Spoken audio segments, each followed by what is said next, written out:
Today's video is sponsored by War Thunder. Hello, ladies and gentlemen, my name is Ty and today we're talking about what's new with Dying Light the Beast, including a few things going on with the second game as well. I've taken a bit of a break recently, but I'm back and we have a lot to talk about, so let's dive into it, starting with some of the new content added in the latest update. One of the things me and a lot of the community suggested is improving the crafting economy, and they actually did. They've reduced the cost of certain items needed to craft things, and other places added more into the open world, like now you can find more oxidizers, just to balance it out even further. Another nice addition is enemies now surrender when you aim a gun at them, just like the first Dying Light. Techland said they heard our request and decided to add it in, which I'm pretty happy about because I felt like they were a little bit off, to be honest. The reactions to guns felt no different than melee weapons, so I'm glad that they're really paying attention. I didn't think they would add this in, but they actually did, so very cool. We can also finally complete the Bruiser outfit set, which a lot of people have been asking for, so hey, I'm very happy for that crowd. They also added in 9 new finishers for melee weapons, just giving us a little more variety when we're cracking skulls open, which I'm very happy about. You can basically do this move from Invincible now, but I must say I would hope to get more beast moves at some point. I'm grateful, I'm just saying, I'm glad we got more finishers for the melee weapons. Some people want them from the guns, I don't think that's necessary, but for beast mode there does need to be a couple more, I feel like. We did also learn a little bit more about New Game Plus recently in a dev blog, mainly learning that there will be a new weapon rarity with exclusive visuals. Whatever that means, we'll find out together. But I'm glad that they're giving us new things to grind for beyond the weekly challenges they got going on, which, have you guys been doing them? Let me know down below. Legend levels will also release alongside New Game Plus, and they said to expect more legend skills than any previous Dying Light games, so that's exciting. They also added that they will be cranking up beast mode. I'm not sure if that means new finishers, new skills, if they're just making you a little bit stronger. I don't know, we'll find out together, like I said. Those are just a few ideas. And for Nightmare mode, of course, they plan to buff the enemies up, but they're also looking to rework and tweak the boss fights, but also the volatiles, making them more unpredictable. It sounds like they want to turn volatiles into more of a stalker type of enemy, one you have to run from. Like we've seen in Resident Evil 3 of Nemesis following you down the city streets, or something like Alien Isolation. It'd be cool if they introduce a new variant of volatile tyrants that plays with its food a little bit more, if you know what I mean. Before we continue, we have to thank today's sponsor. War Thunder is an incredibly comprehensive eco-combat game available right now for free on PC, consoles, and mobile devices. Choose between 2,500 tanks, planes, helicopters, and ships from all across 10 different nations, ranging from some of history's most well-known to the modern-day vehicles we command today. And that's one of the elements I very much appreciate here, the historical accuracy. Having vehicles from the early 1900s up until modern times as recent as a few years ago makes this game really stand out and especially appeal to the historical enthusiasts out there.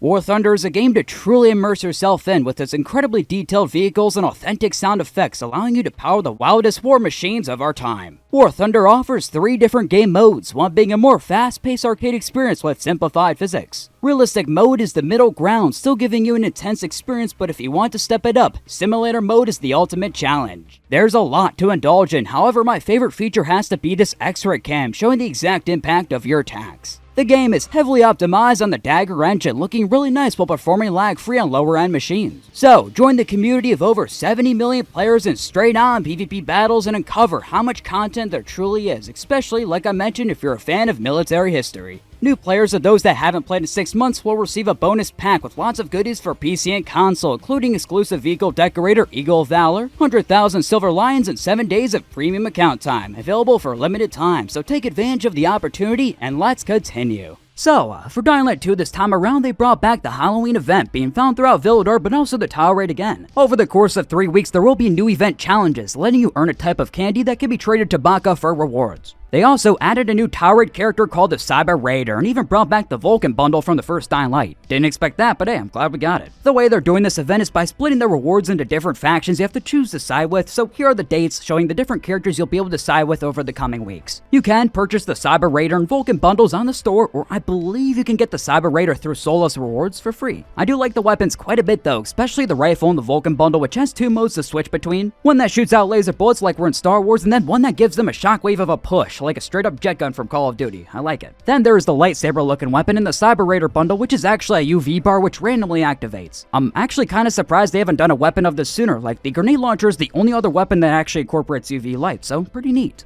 I gotta say, it does keep throwing me off going back and forth between Dying Light 2 and the Beast. Like, control-wise, they're pretty different, and it keeps throwing me off. Like, it actually took me a couple minutes to get used to Dying Light 2 again. It's been a while. I did play a few matches of the tower raid, and I actually enjoyed it. Plus, there are some new rewards to grind for if that's something you wanted. Overall, for Dying Light 2, there is some decent new content. Now, it's time we talk about the event released in Dying Light the Beast. It's a PUBG mobile event that released earlier today, and before I dive into my thoughts about it, I do just want to clear the air. I believe you can only play the mission until November 21st, and when you go to look at the rewards, you think, oh wait, these are gonna expire and I'm gonna lose them, but no, that's not the case. It does say you can no longer use the weapons after January 15th, which has had a lot of the community assuming that they're gonna completely take the content away, but it's actually more of a legal issue with the PUBG logo. So when the time comes, I'm sure they'll take the logo off and you still get to keep the weapons. Like, from my understanding, all they're gonna do is turn the Dying Light X PUBG frying pan into a normal frying pan. So as for the mission itself, you activate it through the Pilgrim Outpost, which the link can be found for in the description. I actually thought the mission was pretty good. I like that they incorporated the grenade launcher into the boss fight again, and one of the first Chimera actually appears again as well. That I really didn't expect, but I'm glad they found a way to repurpose it. The mission consists of you chasing airdrops, fighting off most of the Baron's men and other scavengers. I think it's worth playing. The highlight was honestly the boss fight, but also drifting through these places swarmed with people trying to take you down. I do hope we get more events that have more permanent cosmetics and quests. This limited time fear of missing out sort of structure I'm really not a fan of. So it is what it is. That's all I can say. Anyways, that's everything we had to talk about today. Once again, thank you to War Thunder for sponsoring this video. Be sure to check out War Thunder for free on PC, PlayStation, Xbox, and mobile by checking out the links in the pinned comment or description. For those of you that haven't played before or are returning after at least 6 months, you'll receive a massive bonus pack across PC and console, which includes multiple vehicles, in-game currency, and more.